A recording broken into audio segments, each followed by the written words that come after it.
শাহনাজ কিচেনে আপনাদের সবাইকে স্বাগত। আশা করি সবাই ভালো আছেন। আজকে আমি বানাবো ডালের বড়ি দিয়ে সবজির ঝোল। শীতের সবজি দিয়ে এই ঝোল অসাধারণ লাগে, তাই অবশ্যই একবার ট্রাই করে দেখবেন। নিয়েছি লাউ, আলু, ফুলকপি, বেগুন, সিম ও কাঁচা লঙ্কা। আর নিয়েছি তেল, চিনি, ধনেপাতা কুচি, নুন, একটু ময়দা ও ফোড়নের জন্য 5 ফোড়ন। প্রথমে প্রেসার কুকারে সবজিগুলো 50% সেদ্ধ করে নেব। আজকের রেসিপিটা যদি আপনাদের ভালো লাগে, আমার চ্যানেলটিকে লাইক, শেয়ার, সাবস্ক্রাইব করে আমার পাশে থাকবেন। কড়াইতে 1 টেবিল স্পুন সর্ষের তেল দিয়ে দিলাম। সামান্য 5 ফোড়ন দিয়ে দিব।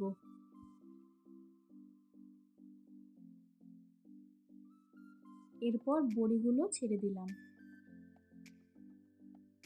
বড়িগুলো হালকা লাল করে ভেজে নেব। এখন কয়েকটি কাঁচা লঙ্কা দিয়ে দিলাম।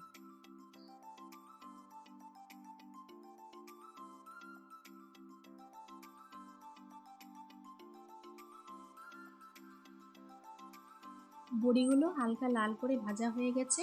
এখন সেদ্ধ করে রাখা সবজিগুলো এর মধ্যে দিয়ে দিব। ভালো করে নাড়াচাড়া করে নিব।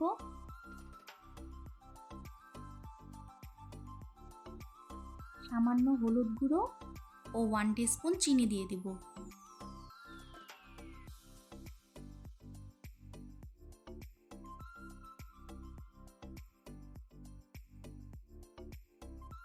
এরপর স্বাদ মতো নুন দিয়ে দিব।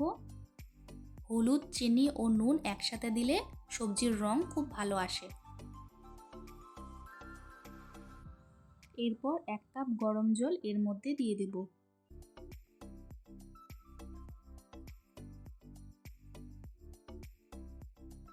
এরপর আটা বা ময়দা 1 চামচ পরিমাণ গুলে দিয়ে দিব, যাতে সবজির কোনো পানসে ভাব না থাকে।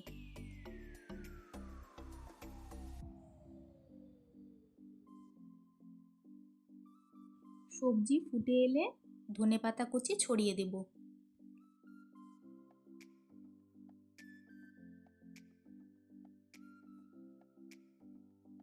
ধনেপাতা কুচি দিয়ে ভালো করে মিশিয়ে নিব ও 1 মিনিট মতন ফুটিয়ে নিলেই তৈরি হয়ে গেল আমাদের আজকের রেসিপি, শীতের সবজি দিয়ে লাউ বড়ির ঝোল।